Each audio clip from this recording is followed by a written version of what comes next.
मैं जावेद अली और हमारे तमाम पत्रकार साथी आपके क्षेत्र से कमसार व बार से ये जानना चाहते हैं कि आपके इलाके में कोरोना ने तबाही मचाई है।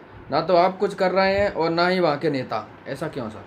देखिए जावेद साहब और तमाम साथी, खास करके साद साहब और फैयाज साहब जो कुर्रा से सवाल किया है, और जफ़र साहब जो जमानिया से है, और शौकत खान बारा से, उन्होंने की आज इनकलाब में बहुत बड़ा न्यूज़ आइटम भी दिया है कि वहाँ के उस क्षेत्र के लोग जो है कोई काम नहीं करे, जिसमें कि मैं भी नहीं कर रहा हूँ। देखिए मैं बता दूँ कि आप जानते हैं, आप जो सवाल कर रहे हैं गाजीपुर से कर रहे हैं, मैं भोपाल में हूँ। जितना मुझसे बन सकता है, जो मुझसे हेल्प हो रहा है, कोऑर्डिनेट का काम कर रहा हूँ मैं लोगों को मदद करता हूँ। हाँ, इतना जो मुझे करना चाहिए नहीं कर पाता हूँ, ये बल्कि बात सही है। लेकिन मैं दूसरी बात आपके माध्यम से कहना चाहता हूँ कि वहाँ पे जो भी वर्तमान समय में जो एमएलए, विधायक है, या नेता है, या भूतपूर्व है, या मंत्री हैं, वहाँ के लोग वहाँ पे क्यों नहीं काम कर रहे हैं? मैं तो ये कह रहा हूँ कि वहाँ की सरकार बुरी तरह से फेल हो गई है, और ऑक्सीजन सिलेंडर से लेके, लाइफ सेविंग ड्रग से लेके, रेमडेसिविर मेडिसिन से लेके, और टोसिलीजुमैब जो मेडिसिन है उसकी मैं बात कर रहा हूँ, मैं ऑक्सीवियर की बात कर रहा हूँ, मैं ये तमाम या तो है नहीं या ब्लैक मार्केटिंग हो रहा है। तो वहाँ की जनता में जागरूकता आने के बाद होना चाहिए एक चीज़, जो भी वहाँ पे नेता रहा है उसको ये एहसास होना चाहिए कि भाई आज जो है दिलदार नगर जो बहुत इंपॉर्टेंट जो टाउन है वहाँ का भदौरा, या तो वहाँ पे सरकारी अस्पताल है तो नहीं नाम के बराबर है। वहाँ का उस इलाके से, क्षेत्र से अगर आदमी को आना पड़ेगा तो या सीधा बक्सर जाना पड़ता है या गाजीपुर जाना पड़ता है, और नहीं तो 80-82-50 किलोमीटर तो बनारस आना पड़ता है, और नहीं तो पटना जाना पड़ता है। ऐसी स्थिति में वहाँ पे क्या काम करेगा? दूसरा जो मैं बात आपसे कहना चाहता हूँ मैं, कि देखिए आज जो है वहाँ की जनता जो है भगवान भरोसे, राम भरोसे, खुदा के भरोसे चल रही है। मैं तो ये कहता हूँ कि सरकार ने, सेंट्रल गवर्नमेंट ने, स्टेट गवर्नमेंट ने और लोकल एडमिनिस्ट्रेशन ने जो भी हेल्थ गाइडलाइंस दिया है, चाहे सैनिटाइजर लगाने की बात कहिए, मास्क लगाने की बात कहिए, डिस्टेंस मेंटेन करने की बात कहिए, ये करना उनको खुद को करना है। कोरोना खुद घर में नहीं आएगा जब तक बाहर आदमी जाके नहीं लेके आएगा, या नियमों को जब पालन नहीं करेगा, कहीं न कहीं ब्रेक करेगा, तब उसका आगे पकड़ता है। अब मैं आपके देखिए मेरी बात समझने की कोशिश की, जो बात मैं करूँ बहुत इंपॉर्टेंट बात कर रहा हूँ। आप वहाँ के नेताओं से डिमांड कीजिए ना कि कोई भी नेता जो है उसको बाहर नहीं जाने देंगे, उसका उसके परिवार का जो है अगर कोरोना से ग्रसित होता है या अन्य गंभीर बीमारी से होता है, उसी के क्षेत्र में जो भी हॉस्पिटल है, चाहे गाजीपुर लेवल पे हो रहा हो, चाहे तहसील पे, उसी इलाज में होगा, उसके बच्चे भी उसी क्षेत्र में पढ़ेंगे, तब जाके जो शिक्षा का इंप्रूवमेंट होगा, तब जाके हेल्थ का सुधार हो पाएगा। सब जो बड़े बड़े नेता हैं उनके तो कोई असर नहीं पड़ने वाला, वहाँ की जनता मर रही है।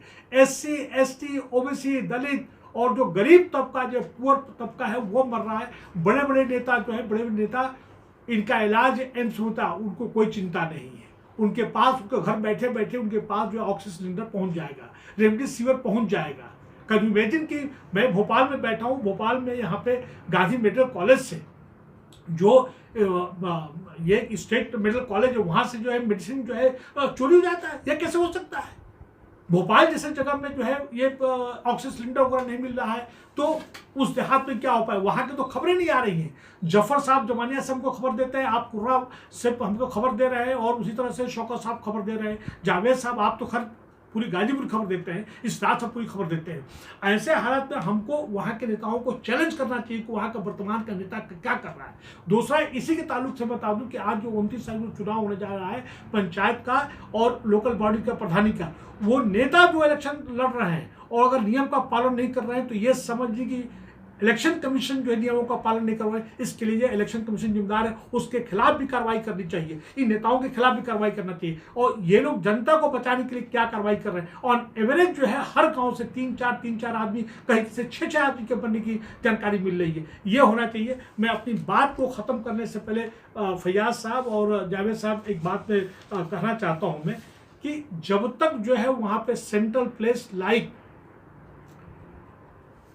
दिलदार नगर और भदौरा, उसमें ऑक्सीजन सप्लाई का सेंटर नहीं बनेगा, लाइफ सेविंग मेडिसिन का सेंटर नहीं बनेगा, और उसके साथ साथ अभी सरकार ये कह रही है कि 2 तारीख से या 1 मई से जो है ये कोरोना का वैक्सीन लगेगा। ढिढोरा करते रहिए आप, मेडिसिन तो है, तो इंजेक्शन है, तो कहाँ से लगाएंगे आप?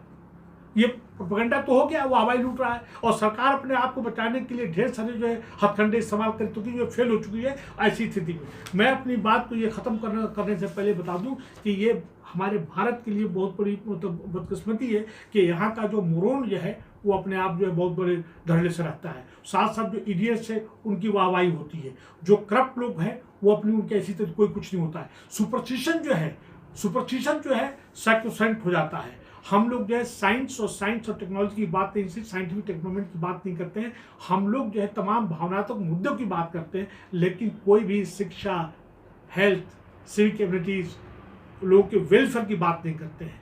इन्हीं बातों के साथ एक बार खुद हम आपके माध्यम से कहना चाहें कि जनता अपनी खुद जो है बचाव करे, और वहाँ की जनता जो है वो आपको लोकल नेता से डिमांड करें कि ये चीज़ होना चाहिए। आप सबका बहुत बहुत धन्यवाद। Thank you very much. Thank you.